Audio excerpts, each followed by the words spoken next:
Hello, I'm Paul Dietschik, founder of Elastic Steel Method of Athletic Conditioning. I would like to talk to you today about the leg throws. I felt like I really had to stop everything and talk about it after email exchange that I had not too long ago. At some point I was teaching a seminar and I was asked a question about the leg throws.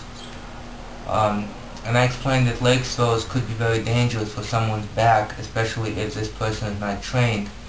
Very often we forget who we deal with, especially as trainers, instructors, martial arts instructors, personal trainers. Most people do not have strong enough abdominals and flexible and strong hip flexors to protect their back. So when they start doing exercises such as leg throws, which not only involve a long lever of the legs, but someone pushing the leg down as well, it could be quite problematic. Okay. What leg throws are is basically when one person lies down, the other person stands right behind them. Let's say I would do leg throws. I would hold the person's legs, bring them up, and that person would push them down into the floor, push them this way, push them the other way, okay? And I would keep lifting them. A very real problem here is that if my abdominals are not strong enough, I will be arching my back. Every time my legs come down, my back will arch. Okay, why? Because my abdominals can't keep it this way. They can't keep my back flat. They're not strong enough. Okay? Now my psoas is going to get tighter, and my back is going to get in trouble because the lower vertebrae are going to keep hitting against each other. Okay? And then of course it can go into spasm as well. Now, this particular instructor contacted me and said that he still noticed that people get back pain after doing this exercise. As a matter of fact, that was some of their complaints. And what works in theory does not necessarily work in real life. So what this gentleman tried to do was to train one leg at a time. Okay?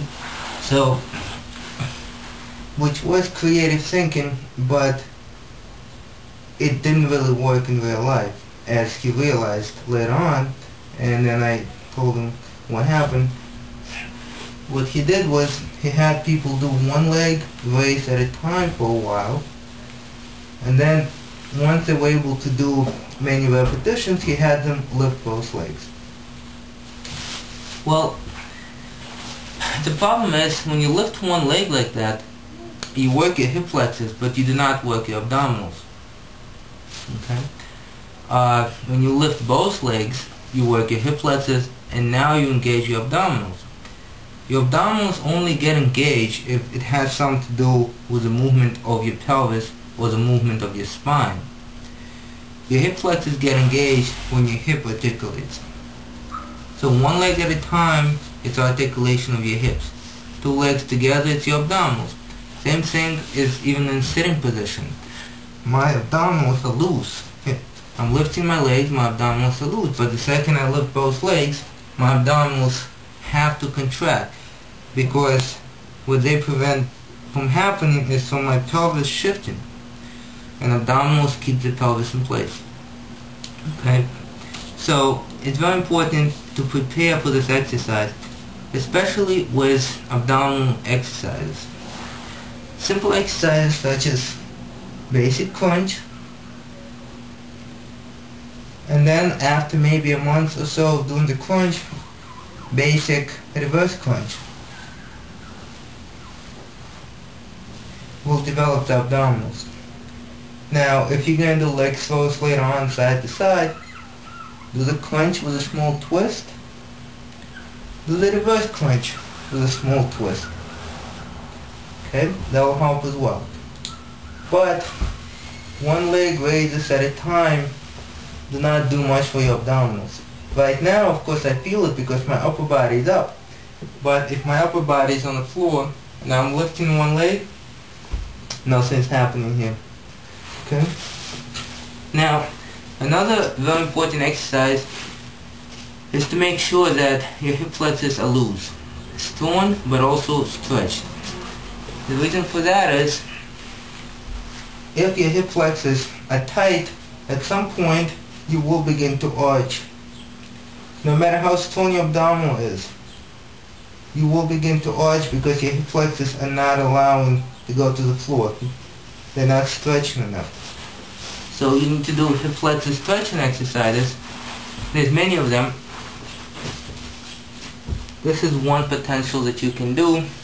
You can keep your hand on the floor, you can keep your hand on the front leg, it can be all the way up, okay, depending on your level of flexibility. But this is a very important exercise. To stretch the hip flexor, just one of them, there are many. Okay.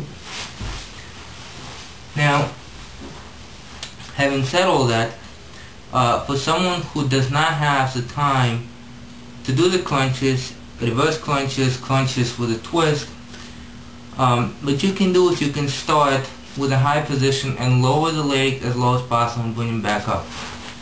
Okay, so I would never start here and start lifting the legs.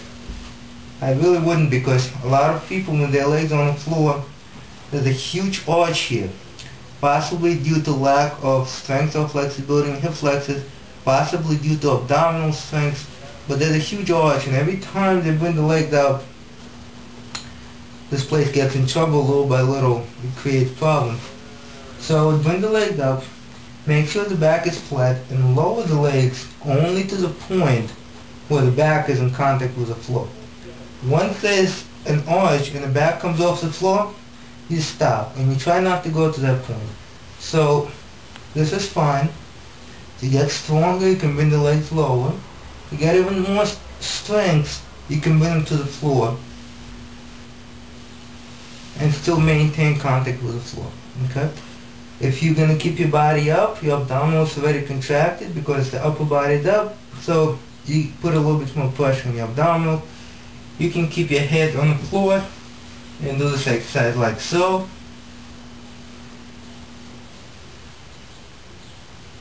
However, when you lift, even though your abdominal now under more pressure, but it's squeezed, so it protects the lower back already. That's if you lift your upper body. You're going to get tired faster that way, but that's okay. You can do only 10 repetitions at a time. Okay, and always, never forget, after you did the abdominal exercises, stretch them.